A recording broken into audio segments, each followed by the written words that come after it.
on the wood, you know. And everybody liked me. No, it's fine. Okay. I'm good. And a man that I was working for, name was Bob Bessie. Him and Beatus were big buddies, you know, and they'd aggravate one another, you know. And they would purposely wake up just to call one another at like 2 or 2:30, you know. Especially Beatus calling Bob Bessie. And this is on like 45 sections, you know, which, you know, some people don't even know how much a section is, but that's 45 square miles, you know. But anyways, well, one night, Bob called Beatus about 2:30 in the morning and all. He says, what are you doing? You couldn't get in front of Beatus. You had to get up extra early. He said, oh, hell, Bessie, said, sitting here on the commode and eating ice cream.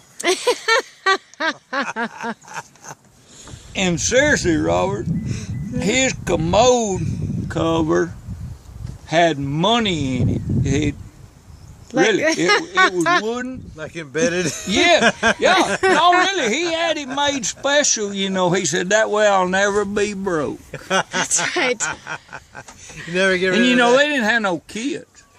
That's right. No, That's they didn't right. have no youngins, That's right. you know. See, I'm friends with his nieces and nephews. Okay. Yeah. Because the nephew still operates, one of the nephews still operates. Oh, really? Rancho Juanito.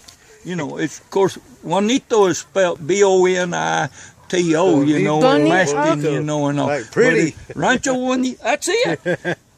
And it was. And then he had another place down on Pandale Road and all. And there's a rough sucker bill, you know, down there and all, you know. But Beatus was a larcenist at heart. I promise you that. Always. He would have been a hell of a banker, you know, and all, I promise you. But he had this trucking deal, had 2 trucks. And he wasn't going to pay the damn government all them damn fees, you know, for insurance and all that. Sounds like Katina. So what? Well, me too. That's Me right. too. Anyway, seriously, this is gospel.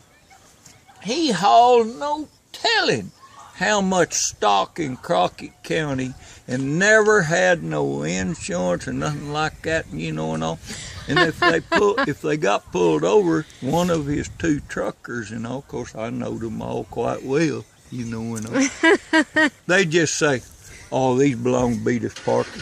And all the, because see, they can't get you like that for hauling your own livestock. Oh, right. Yeah. If it's your own, right. I'm sure by now they've changed all this, Yeah. Robert, but this was like in the, well, I went out there in 68, and then I moved back in 80 for a short spell, and then I went back again. All told, I spent 23 years in Crockett County. And you got to know J.B. Parker pretty well, And huh? so for the video, what is your full name? My name is Lloyd Comer for that neck of the woods, because out there, they ain't nobody knows Seth Lloyd Comer. It's just Lloyd Comer.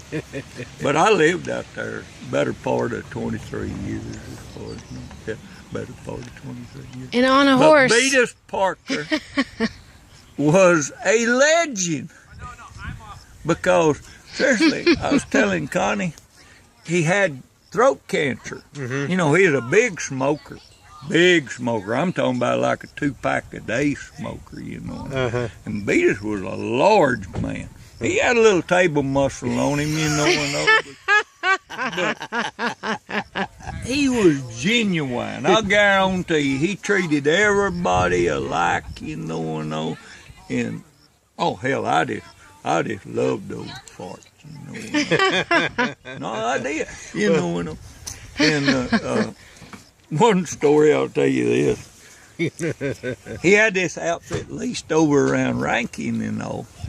And Beatus always had good pens, good facilities, and stuff like that, you know. Not like a bunch of them I put up with, I guarantee you, you know. But he always had good facilities, you know. And Beatus bought and sold a lot of livestock. Sheep, cattle, goats. I mean, you know, he was a wheeler dealer. Beatus was a wheeler dealer, I'll guarantee. But he treated people like he wanted to be treated himself. But if you thought you was going to out-trade him, you better get your big boy britches on. I can guarantee you that. And he was noted in that neck of the woods, but he was genuine. He was genuine, you know. I've put my feet under his table more than once, you know, as far as to eat, you know. And Miss Janie, because that was her, you know, first name and all too. And shit, and they ain't had no youngin', you know. And if he liked you, he liked you. And if he didn't, he just didn't say nothing. He just went on away. Didn't have anything to do with you. No, just, you know, I mean, he didn't aggravate nobody, but he, you know, went on away. Never seen him with nothing but them damn hush puppies. Shows Lloyd's boots. They weren't like those fancy boots. He just had hush puppies. No, he just was. But he was a big man, and at the time when I got to know him, which was in 1968 when I moved to that country, you know. And I never rode a horse for Beatus because Beatus could care less about a damn horse, you know, and all. That wasn't his thing, you know.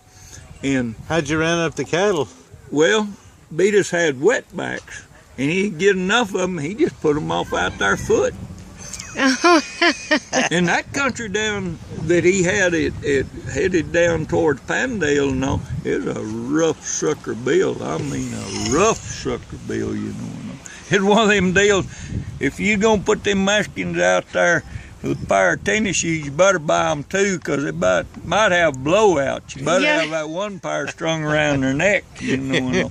But Beatus really had no use for a horse except to bet on them. He was not, and he'd tell you, he said, I ain't no cowboy, you know. But he bet on a lot of cowboys. So say something to your friends, because I need to turn this off. So say something to them. Are we running out? Yeah, go ahead. Beatus Parker. Yeah, well, I don't have to say anything more. You're going to get this, hopefully.